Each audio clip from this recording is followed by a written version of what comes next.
Halo semuanya, perkenalkan nama saya Maristi Mau dari kelas 5 MB4. Dalam video ini saya akan menjelaskan mengenai materi resiko perbankan. Apa itu resiko perbankan? Resiko perbankan adalah potensi kerugian yang dialami bank akibat berbagai keputusan bisnis yang mereka ambil. Keputusan tersebut dapat berupa pemberian kredit, transaksi valuta asing, penerbitan kartu kredit, hingga layanan inkanso. Semua itu berpotensi menimbulkan kerugian finansial apabila tidak dikelola dengan baik. Sebagai lembaga intermediasi, bank memberikan berbagai fasilitas kepada masyarakat seperti keamanan simpanan, kemudahan tarik tunai, pencairan kredit, hingga biaya administrasi dan suku bunga yang kompetitif. Semakin banyak layanan yang diberikan, maka semakin besar pula resiko yang harus dihadapi. Selanjutnya, jenis bank dan tingkat resiko. Dalam dunia perbankan, khususnya bank swasta nasional, kita mengenal dua kategori utama, yaitu bank devisa dan bank non-devisa. Bank devisa adalah bank yang dapat melakukan transaksi internasional seperti ekspor, impor, dan jual beli valuta asing. Contohnya Bank Mandiri, BNI, dan BCA. Karena berhubungan dengan transaksi global, bank devisa menghadapi resiko yang lebih kompleks, khususnya terkait fluktuasi nilai tukar. Sementara itu, bank non-devisa tidak dapat melakukan transaksi internasional, namun dapat naik status menjadi bank devisa jika memenuhi syarat. Dengan demikian, resiko yang dihadapi bank devisa secara umum lebih besar dibandingkan bank non-devisa. Selanjutnya, upaya pemerintah dalam menangani bank bermasalah. Ketika sebuah bank mengalami masalah, pemerintah memiliki beberapa langkah penanganan. Langkah tersebut meliputi pembinaan, penegasan lanjutan, hingga tindakan likuidasi atau penutupan bank apabila tidak dapat diperbaiki kondisinya. Upaya ini dilakukan demi menjaga stabilitas sistem perbankan nasional dan melindungi nasabah. Selanjutnya ada 4 risiko utama menurut Bank Indonesia. Bank Indonesia mengidentifikasi 4 risiko utama yang harus dikelola setiap bank. Risiko-risiko tersebut, yang pertama ada risiko kredit. Resiko ini muncul ketika debitur tidak mampu membayar kewajibannya.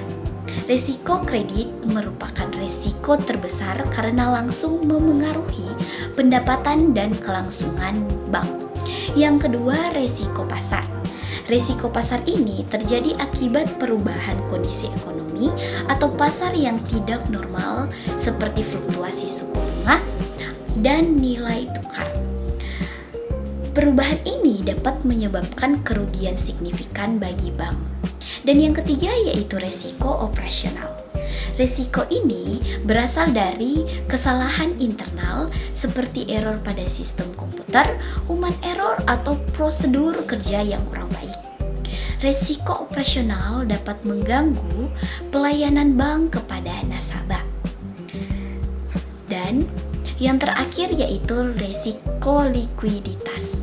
Risiko ini timbul ketika bank tidak mampu memenuhi kewajiban jangka pendeknya.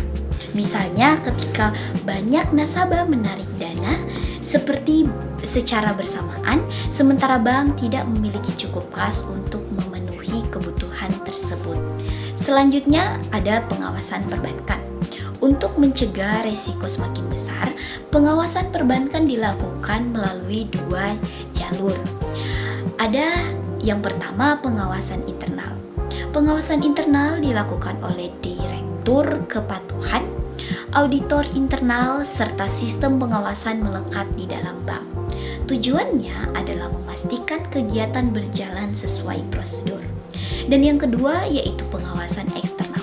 Pengawasan eksternal dilakukan oleh Bank Sentral atau Bank Indonesia. Setiap bank wajib menyampaikan laporan keuangan secara berkala. Model pengawasan ini terdiri dari pemeriksaan umum, yaitu pemeriksaan menyeluruh, dan pemeriksaan khusus, yaitu pemeriksaan pada aspek tertentu seperti modal atau adanya penyimpangan. Selanjutnya ada pencegahan tindak pidana perbankan. Untuk mencegah terjadinya kejahatan di sektor perbankan, Bank Indonesia menerapkan beberapa pendekatan seperti pemahaman yang baik terhadap aktivitas nasabah, analisis risiko, prediksi dini, deteksi aktif, dan investigasi terhadap transaksi mencurigakan. Langkah ini penting agar bank tetap aman dan terpercaya. Selanjutnya yaitu biaya resiko dan kredit macet. Bank juga memperhitungkan biaya resiko, yaitu biaya yang muncul akibat potensi kerugian dalam kredit macet.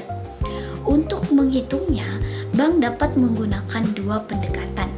Yang pertama, pendekatan data kredit macet yang terjadi, dan yang kedua berdasarkan total pinjaman yang telah dihapuskan dalam satu periode. Perhitungan biaya risiko ini penting sebagai besar penetapan bunga kredit. Dan yang terakhir yaitu pentingnya manajemen risiko kredit dan operasional. Dalam proses pemberian kredit, bank harus melakukan analisis yang sangat hati-hati. Kini banyak bank menggunakan teknologi informasi, kredit scoring, dan analisis data untuk menentukan kelayakan nasabah. Manajemen risiko operasional juga penting agar kegiatan operasional tidak terganggu dan pelayanan kepada nasabah tetap optimal. Sekian penjelasan materi dari saya, terima kasih.